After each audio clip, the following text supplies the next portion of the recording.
तो हम लोग संधि पढ़ रहे थे, स्वर संधि। और स्वर संधि हम लोग पढ़ रहे थे, इसके दौरान हमने यण संधि पढ़ा, अयादि संधि हम लोग पढ़े, गुण संधि पढ़े, और आज हम लोग पढ़ेंगे वृद्धि संधि, और इसके बाद जो हम लोग पढ़ेंगे दीर्घ संधि।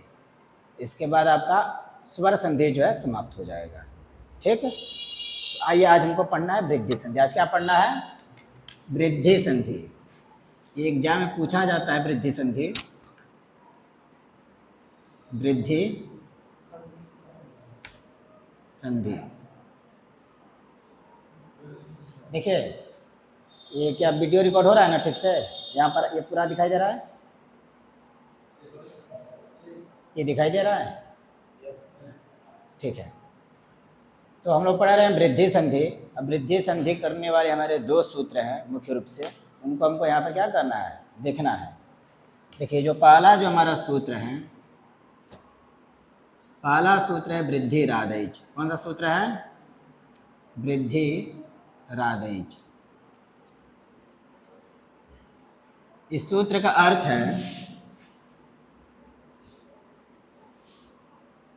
आ, ऐ और औ की वृद्धि संज्ञा होती है। औ की क्या होती है? वृद्धि संज्ञा होती है। वृद्धि संज्ञा होती है। देखिए ये सूत्र क्या कहता है? वृद्धि रादैच। इसमें शब्द देखिए वृद्धि है, आत है और ऐच है। आत से आपको ये आ समझना है। आत से क्या समझना है? ये वाला आ समझ में आ गया। और यहाँ पर ऐच है। ऐच हमारा प्रत्याहार है, ठीक है। और ऐच जब प्रत्याहार हम बनाएंगे तो इसमें ऐ और औ आता है। समझ में आया? समझ में आ गया? वृद्धि रादैच जो सूत्र है, इसमें तीनों शब्द है। एक वृद्धि है, आत है और ऐच है। आत से हमको क्या समझना है? ये हो गया हमारा आत। आत मतलब आ। ऐच प्रत्याहार में दो वर्ण है, ऐ और औ। ऐ और औ अर्थात आ, ऐ और औ, ये हमारे क्या है? वृद्धि है। ये हमारे क्या है? वृद्धि है। समझ में आ गया? ये तो हमको पता चल गया कि वृद्धि हमारे कौन कौन है। जब भी अगर वृद्धि संधि होगा तो यही हमारे तीनों में से कोई ना कोई जाकर के होंगे। अब वृद्धि करने वाला जो सूत्र है, यहाँ पर हम लोग पढ़ेंगे वृद्धि रेचि। क्या पढ़ेंगे? एक सूत्र है वृद्धि रेचि। वृद्धि रेचि, इस सूत्र का अर्थ यह है अवर्ण से, अवर्ण से एच परे रहते, एच परे रहते पूर्व एवं पर के स्थान पर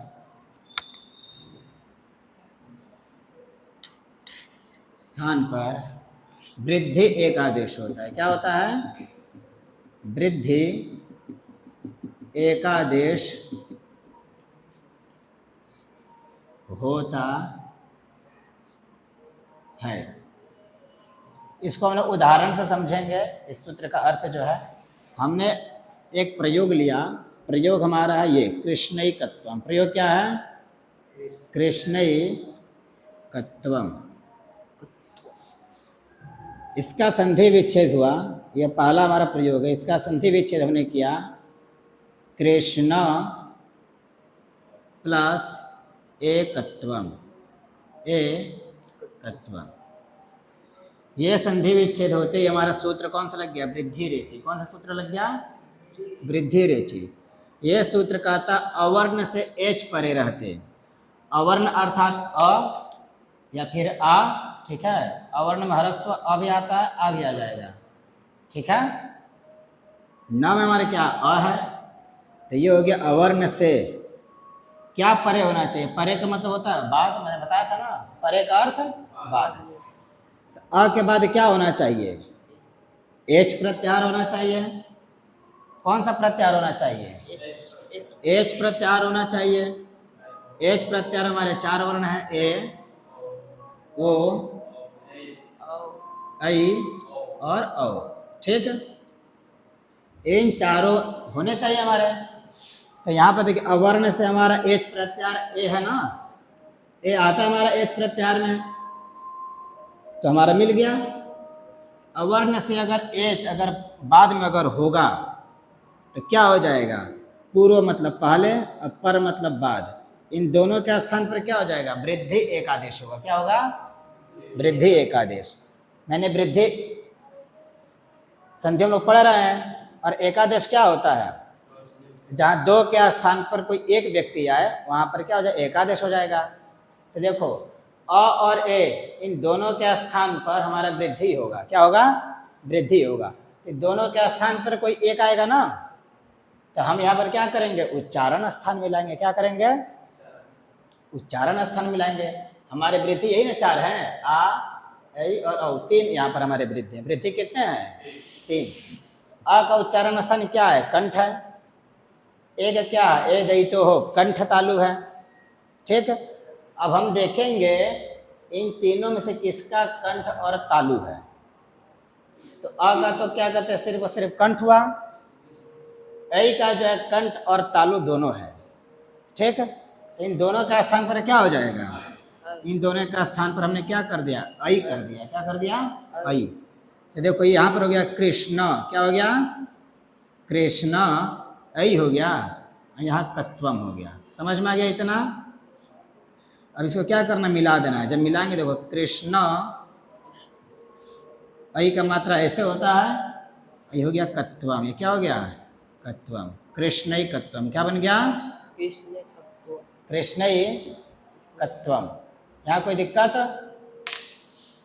दूसरा प्रयोग देख लीजिए। मान लीजिए हमने यहाँ पर संधि विच्छेद किया, गंगा, गंगा प्लस ओघा, गंगा प्लस ओघा। सूत्र हमारा लग गया ये वृद्धि रेचे। ये सूत्र कहा था अवर्ण से। अवर्ण में हमारे यहाँ पर आ है। ठीक है, अवर्ण हो गया आ, और एच हमारा क्या होना चाहिए? पर बाद में होना चाहिए। एच प्रत्याहार में हमारा ओ आता है, हमारा एच हो गया ओ, और इन दोनों का स्थान पर क्या हो जाएगा? वृद्धि होगा। तो हम उच्चारण स्थान मिलाएंगे। अ का उच्चारण स्थान हो गया कंठ, ओ का उच्चारण स्थान हो गया ओष्ठ। अब हम देखेंगे कंठ और ओष्ठ किसका है इसमें। तो हमको पता चला कंठ और ओष्ठ किसका है? औ का है। कंठ और ओष्ठ किसका है? औ का। तो इन दोनों का स्थान पर क्या हो जाएगा? औ हो जाएगा। अब यहाँ पर क्या हो जाएगा? देखिए गंग औ प्लस घ, यही ना होगा, क्योंकि आ और व के स्थान पर तो औ हो गया है। अब इसको मिलाएंगे तो देखो ऐसा होगा, गंग गौ घ। क्या बन जाएगा? ये प्रयोग समझ में आ गया? इसको समझने में कोई दिक्कत? देखो एक बार और हम समझा देते हैं। वृद्धि रादेच और वृद्धि रेच, इन्हीं दोनों सूत्रों को हमको यहाँ पर ध्यान देना है। वृद्धि रादेच जो सूत्र है ये बतलाता है कि वृद्धि संज्ञक हमारे कौन कौन है। तो पता चला कि जो वृद्धि संज्ञा है वो हमारे आ है, ऐ है और औ है। यही हमारे 3 वृद्धि है। सूत्र आ गया वृद्धि रेची। ये नियम बतलाता है कि वृद्धि संज्ञा कहाँ होगा, वृद्धि संज्ञा कहाँ होगा। तो हमने एक उदाहरण लिया, कृष्ण प्लस एकत्वम।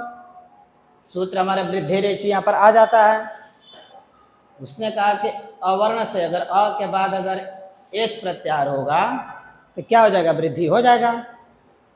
न में हमारा अ है, अ और ए आमने सामने, इन दोनों का स्थान पर क्या हो गया? ऐ हो गया। तो बन गया कृष्ण तत्वम।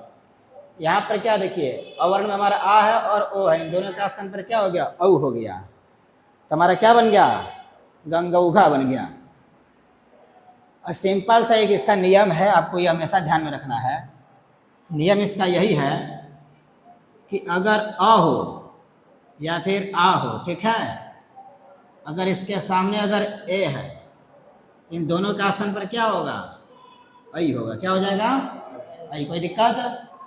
मान लीजिए अ है या फिर आ है और इसके बाद अगर ओ है तो क्या हो जाएगा? औ हो जाएगा। क्या हो जाएगा? औ। अब तो समझ में आ गया होगा। ठीक, मैं चाहता आपको डायरेक्ट इसे बता सकता हूँ, समझ रहे हो ना, ये चीज़ें आसान हो जाता है इस तरह बताना। लेकिन मैं ये चाहता हूँ कि आप संस्कृत पढ़ रहे हैं, आप इन सूत्रों से पढ़ें और संस्कृत की जो भाषा है उसकी पकड़ आपको धीरे धीरे होती जाएगी। इस तरह अगर आप एक बार अगर पढ़ लेंगे तो आपको ये पता चल जाएगा कि किस तर्क से वृद्धि संज्ञा हो रहा है या फिर वृद्धि संधि कैसे हो रहा है। समझ में आया? अब आपको मैं 2-3 उदाहरण देता हूँ, इसको आप लोग बनाएंगे। चलिए पहला उदाहरण लिखिए।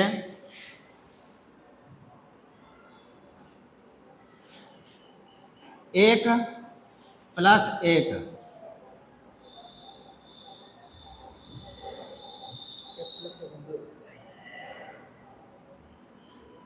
परम प्लस औषधि।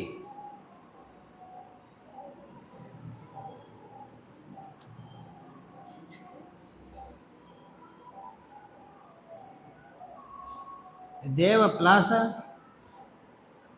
ऐश्वर्यम। चलिए बस 3 बनाइए।